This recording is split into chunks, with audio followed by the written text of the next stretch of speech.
Graça e paz, queridos irmãos. Nesta manhã eu estou aqui para levar uma palavra que vai servir de incentivo e também para que nós possamos ter esperança. A esperança do salvo não está no caos que está acontecendo no mundo, mas a esperança do salvo está sim na presença do pastor em nossas vidas. Nós temos que ter esta presença, a presença do pastor em nós, para que possamos, a cada dia, a cada momento, estarmos firmes e ter segurança para vencer as adversidades que a vida nos impõe. É certo que estamos vivendo em um dos períodos de maior dificuldade e que nós possamos ter o sustento da palavra do Senhor para resistir ao que o mundo tem mostrado, ao que o mundo tem trazido de mal, de ruim para a igreja do Senhor. E eu quero neste momento ler a palavra de Deus em Ezequiel, no capítulo 44, que vem falando sobre a restauração do templo, no ministério do santuário. Diz assim a palavra: Então me fez voltar para o caminho da porta do santuário exterior que olha para o oriente, a qual estava fechada. E disse-me o Senhor: Esta porta estará fechada, não se abrirá. Ninguém entrará por ela, porque o Senhor Deus de Israel entrou por ela, por isso estará fechada. Quanto ao príncipe, ele ali se assentará como príncipe, para comer o pão diante do Senhor, pelo caminho do vestíbulo da porta entrará, e por esse mesmo caminho sairá. Depois me levou pelo caminho da porta do norte, diante da casa, e olhei, e eis que a glória do Senhor encheu a casa do Senhor. Então caí sobre o meu rosto, e disse-me o Senhor: Filho do homem, pondera no teu coração, e vê com os teus olhos, e ouve com os teus ouvidos, tudo quanto eu te disser, de todos os estatutos da casa do Senhor, e de todas as suas leis, e considera no teu coração a entrada da casa, com todas as saídas do santuário. E disse aos rebeldes, a casa de Israel: Assim diz o Senhor Jeová: Bastem-vos todas as vossas abominações, ó casa de Israel. Até aqui, meus irmãos. Eu achei interessante este versículo da palavra de Deus, o segundo, que diz assim: E disse-me o Senhor: Esta porta estará fechada, não se abrirá, ninguém entrará por ela, porque o Senhor Deus de Israel entrou por ela, e por isso estará fechada. O versículo 3 diz assim: Quanto ao príncipe, ele ali se assentará como príncipe, para comer o pão diante do Senhor, pelo caminho do vestíbulo da porta. Entrará, e por esse mesmo caminho sairá. Nesses dois versículos está falando do príncipe. Este príncipe é o filho de Adonai, Jesus Cristo, aquele que veio em carne e que morreu na cruz do Calvário, mas ao terceiro dia ele ressuscitou. Interessante que tem ali, na cidade velha de Jerusalém, uma porta. O que quer dizer? Quer dizer que toda a cidade velha de Jerusalém é cercada por grandes muros.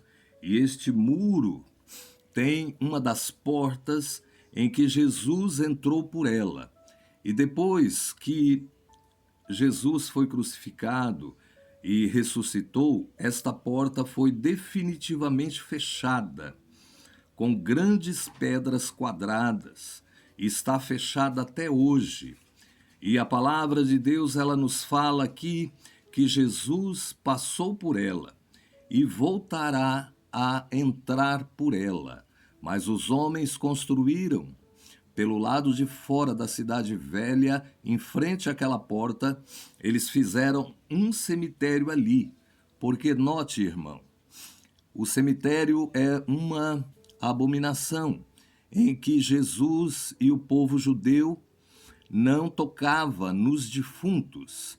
Mas é interessante uma coisa, Jesus não pode ir ao cemitério. Por que eu digo isto? Porque o poder de Jesus é imensurável, é inigualável, é um poder excelente, insuperável. E se ele passar por cemitérios, o que iria acontecer? Aconteceria que os mortos, os defuntos, viriam a ressuscitar, ou seja, voltaria à vida. Então esta porta está fechada até hoje e nós temos até fotos desta porta que foi fechada ali na cidade velha de Jerusalém. E esta porta, quando Jesus retornar na sua aparição visível, ele vai entrar por ela novamente. Mas a igreja de Jesus, ela precisa estar alerta, porque a palavra em Mateus 24, ela nos adverte que no versículo 22 diz assim: e se aqueles dias não fossem abreviados, nenhuma carne se salvaria, mas por causa dos escolhidos serão abreviados aqueles dias. Eu quero abrir um parênteses aqui. Aqueles dias significa a época, o período de 7 anos de tribulação, em que a terra vai passar por esta grande tribulação.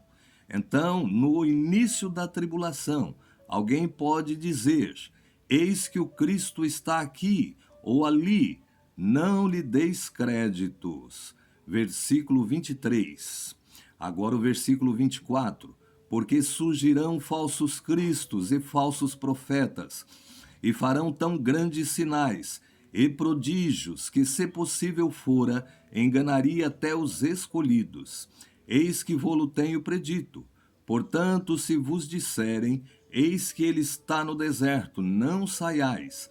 Eis que ele está no interior da casa, não acrediteis. Porque assim como o relâmpago sai do oriente e se mostra até o ocidente, assim será também a vinda do Filho do Homem. Pois onde estiver o cadáver, aí se ajuntarão as águias. Então aqui está falando do retorno de Jesus na sua aparência visível para levar, para para se identificar definitivamente para o povo israelita, os judeus filhos de Abraão, os judeus verdadeiros. Meus irmãos, a palavra de Deus, ela é poderosa. E nós vemos aqui um prenúncio do anticristo que está para surgir na terra. Isto está para acontecer. Nós temos que saber que antes do anticristo aparecer, a igreja será arrebatada. O Senhor levará a sua igreja. E em 1 Coríntios, no capítulo 6, versículo 2, diz a palavra: não sabeis vós que os santos hão de julgar o mundo? Ora, se o mundo deve ser julgado por nós, sois porventuras indigno de julgar as coisas mínimas? Não sabeis vós que, havendo de julgar os anjos, quanto mais as coisas pertencentes a esta vida? Então o salvo, ele terá este poder. aquele que permanecer firme no caminho da salvação, aquele que mesmo diante das lutas e diante dos problemas não se desviar do alvo que é Jesus Cristo, estar firme, buscando a presença do Pai, clamando diuturnamente, estando em espírito, em comunhão, no Espírito, com o Pai, o Filho e o Espírito Santo. Este homem, esta mulher, ele será digno de receber a grande bênção de ser arrebatado. Então, o que diz a palavra de Deus? Em 1 João, no capítulo 2, versículo 18, diz assim: Filhinhos, é já a última hora. E como ouviste que vem o anticristo, também agora muito se tem feito anticristo, por onde conhecemos que é já a última hora. Então a igreja do Senhor Jesus, ela está no mundo. É certo que a igreja, aqueles que estão firmes, aqueles que estão fiéis à doutrina do Evangelho, aqueles que estão buscando a presença do Senhor, nestes últimos dias, não terá falta de nada. Então, se há uma necessidade, se há um problema, nós temos que buscar a presença do pastor.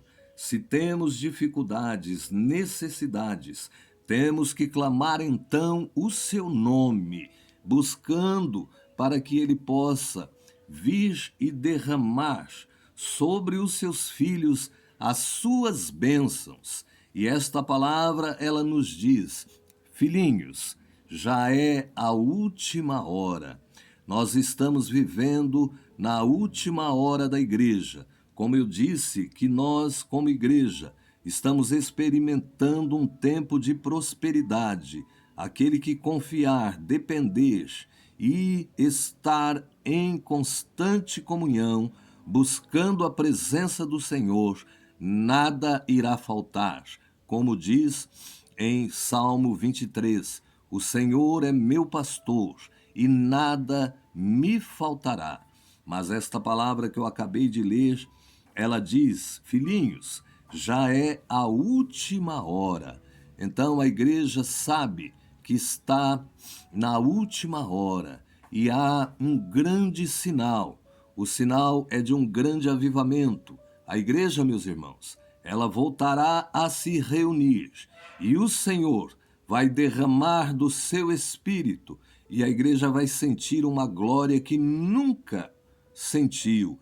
Esta glória será derramada sobre aqueles que confiam, sobre aqueles que estão na posição, sobre aqueles que estão buscando a presença do Senhor. Como experiência, eu já tive este grande privilégio de sentir esta unção no penúltimo culto que eu fui. Não no último, porque foi de ensino, mas no penúltimo culto que eu fui. O Senhor me deu o privilégio de pregar a palavra do Senhor. E eu vi que a igreja toda estava concentrada, estava na dependência do Espírito Santo, estava buscando e recebeu uma glória dos céus, recebeu naquele dia as bênçãos do Senhor, não só a igreja, mas também eu saí dali e disse no meu coração: hoje eu recebi um milagre do Senhor. Então, meus irmãos, fiquemos firmes, olhemos para o Senhor e vamos entregar, como a palavra diz: entrega o teu caminho ao Senhor, confia nele e ele tudo fará. Comece a entregar o seu medo, a sua insegurança, a sua angústia, a sua aflição, a sua depressão, a sua necessidade, a sua escassez. Comece a entregar na mão do pastor e ore, pedindo a misericórdia. Peça ao Senhor a providência, peça ao Senhor o milagre. E este milagre, ele vai chegar na tua vida. Nesta manhã, eu quero que você fique na paz do Senhor Jesus e que o Espírito Santo de Deus, ele possa te abraçar para que você sinta que não está sozinho nesta batalha. Tenha fé, tenha confiança, porque o Senhor é contigo. Em nome de Jesus. Amém.